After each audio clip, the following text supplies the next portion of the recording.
The offense stays hot, the pitching stays hot, the City Connects stay hot, and the Seattle Mariners stay hot as they win their third in a row, taking this series from the Texas Rangers, winning a pretty easy one today, 7-0. What is up? What is going on, everybody? Welcome back and welcome into the Seattle Mariners post-game recap. Mariners defeat the Rangers, like I said, 7-0, only giving up one hit today. Nice bounce back from George Kirby. Offense continues to be much improved since April. And what have I talked about? The team has got to string together some wins in a row, and they're starting to do that, winning number 3 in a row and improving to 77 and 73 on the season. Before I go any further, do me a favor, smash the like button, hit subscribe if you're new or lurking. Thank you to all the new subs. Appreciate it. And comment your thoughts on this game down below. Listen, I know it can be frustrating. The Mariners are winning games and didn't gain any ground today, right? And you may look at that and go, wow, that is so frustrating. But this is why I keep preaching that you have to stack wins together, because those teams are going to win games. They are. They just are going to win some. But if you keep stacking together wins, you will eventually chip away at that lead. Now, are the Mariners going to be able to do that? I don't know. They've put themselves in a very tough spot here towards the end of the year, but they are playing better baseball, and they're at least kind of doing what they can here in September to make the last couple weeks of the season interesting. And we're in a spot where we're invested for the last couple weeks. But, obviously, listen, they're going to need Minnesota or Houston or some of these teams to lose a couple games, but don't get too frustrated on that. The focus needs to be on the Mariners winning. Mariners can go, what do they have, 12 games left, 79, 73. I do this every game. I can't remember how many games are left. 10. No, 70, 12 games left. There's 77 and 72, 12 games left. Then go 10-2. I think you're being a pretty good shot. I think that's right about, I would put it 9-3, 10-2, something like that you got to do. But yeah, listen, obviously you should be worried about it because those are the teams you're trying to catch. But my point is the main focus needs to be the Mariners winning. And this is why you need to string together the wins. Off day tomorrow. I'm actually not sure if that's a great thing. You kind of want to keep the momentum going. But if anybody's banged up, you can get them right. And, you could even potentially skip an Emerson Hancock start if you wanted to. Not that he was terrible, but if you just want to lean on the big four, you could potentially do that now coming into the last couple weeks of the season. But hey, Seahawks and Mariners both winning on the same day. We've had it now twice this season. We got it 0 times last year. So nice to see both teams winning this weekend. So really good to see both those teams get it done. It makes the Sundays a lot better. But let's dive into the box score for this one. George Kirby, fantastic. 7 innings, 1 hit, no runs, no earned, no walks, only the 3 strikeouts. But a fantastic game for George Kirby. Need it, right? Kirby has been scuffling in September. It's been a lot of hit and miss, mostly miss for him the last month. Listen, he's still having a good season, right? George Kirby's ERA now sits at 3.62. The fact that I think that might be the highest on the Mariners staff tells you how good they've been. And the pitching should have games where, like, hey, the offense, you've got to pick them up. And they've done a better job of that recently. But you needed the George Kirby bounce back. You've got 12 games left. Probably got 2 or 3 starts left for these guys. You need them all to finish strong. It's an all hands on deck thing. And George stepped up today. We've called him out here. We kind of said, hey, you need to be better. And he was this afternoon. Really good to see. 1 hit given up, 1 base runner. A fantastic outing from George Kirby. So, we saw Logan yesterday, maybe not his best, but battled through it. Wu and Miller have been on point.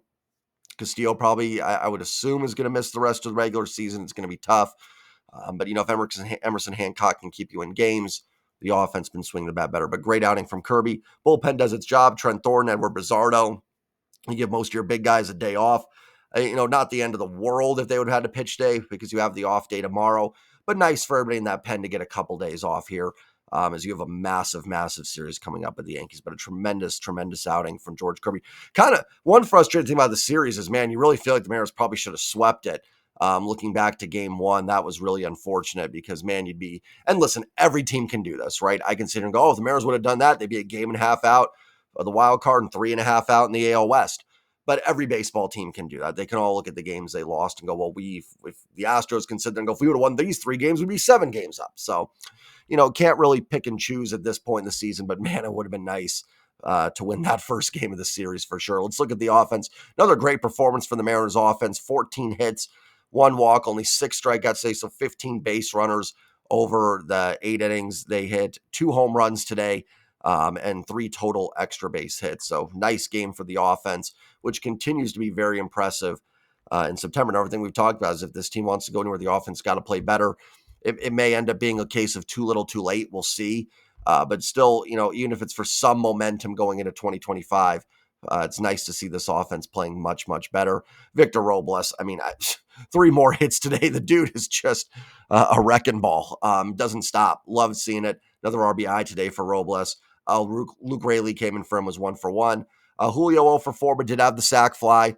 Hey, listen, you're not going to get hits. You're going to make some outs.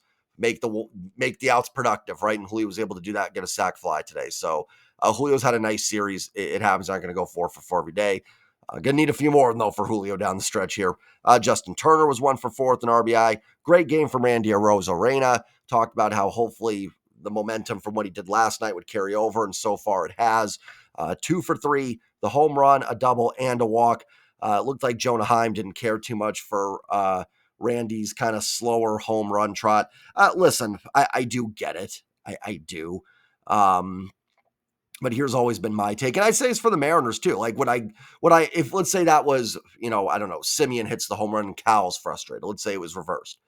What would my take be? Yeah, I get the frustration, but don't give up the home run then. It's kind of this is professional sports, man. Like, you don't like it, get a guy out.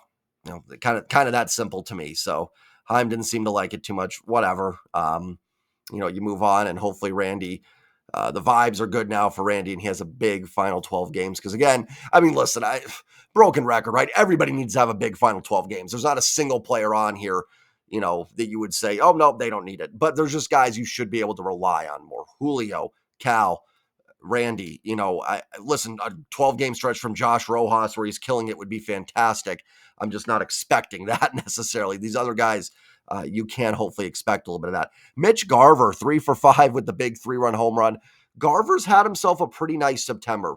Again, you hate to say maybe a case of too little too late, and it's not going to make up for what has been a poor season for Mitch Garver, but the ability to hit lefties is there, clearly.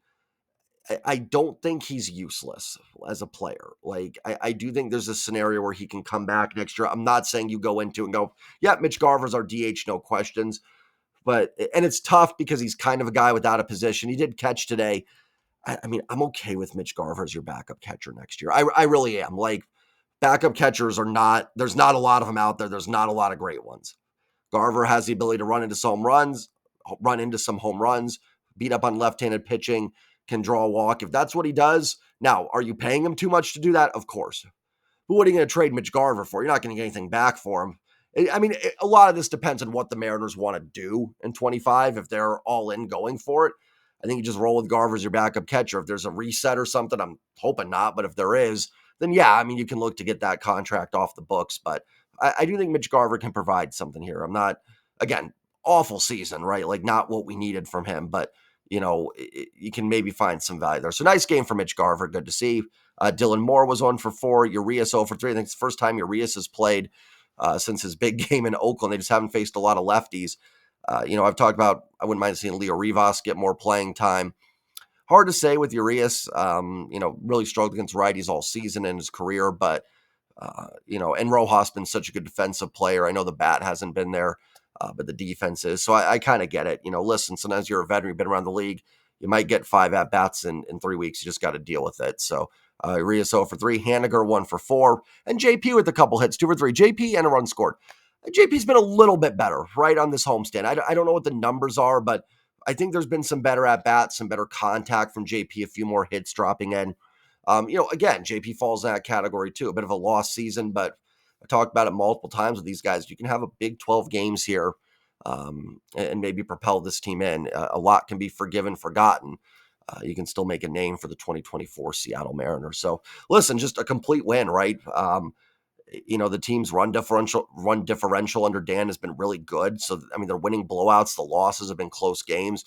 Not making excuses, but man, there's been a few of those games that you feel like definitely could have gone the Mariners' way. Again, you don't make up ground today, but you don't lose ground. Sometimes listen, again, eventually they're going to get to a point you have to make up the games. But the key right now is to not lose ground. You get 3.5 back, 5.5 back, you're pretty much done. But if you can still get to that Houston series 3 back, if you can get it to a game of Minnesota, you're there. Right now, Minnesota's a little tougher. You don't have the tiebreaker. Again, the playoff odds probably go down today, right? Like, it's another day you didn't make up ground, but The good news is the Mariners are playing better, and I'd much rather, I say it on all the time, I'd much rather have it be the Mariners win and other teams win, the Mariners just losing and other teams losing. Like I said, and it's really for me, I hope you guys see it's a double-edged sword for a lot of this. I'm very disappointed this season. I am. I expected better from this team. But where they've been the last few weeks, where they've gotten to, there is some hope left. And it's nice to see them playing better. So hopefully they can finish this out here and at least get us that final week. Like each day you're still alive is good. Get to that final Oakland series with a shot. That's kind of all you're looking for right now, and hope the chips fall in place and fall in place well for the Seattle Mariners. So nice win today. Don't stress too much about the other teams winning. Just take care of business. Do the other teams play tomorrow? Let's take a look at the standings here. Minnesota's in Cleveland. That's a tough one. Go Guardians. Detroit's in Kansas City. Go Royals at this point because you're not going to catch the Royals. And Houston's in San Diego. That's a tough team. So you've got a realistic chance to gain a half game on a lot of teams tomorrow, and that would be huge. Would get you to 2 back in the wild card and 4 back in the division. So let's see what they can do here. So hopefully it's a productive off day for the Mariners. Have a great night, everybody. Kirby, fantastic. Offense, fantastic. Let's hope it's not too little too late. At the very least, it's good to see the team playing better ball. Remember to like, remember to comment, remember to subscribe, and I will see you guys tomorrow. Channel members, I will have my number 7 all-time favorite baseball movie up. It may come out Tuesday morning. I'm going to record it tomorrow. And then me and Mariner Sir should be on with a podcast tomorrow. We'll break down final 12 games, man. It's been quite a party, hasn't it, everybody? It really has been. 12 games left. Have a great night, everybody. And as always, go Mariners. Peace.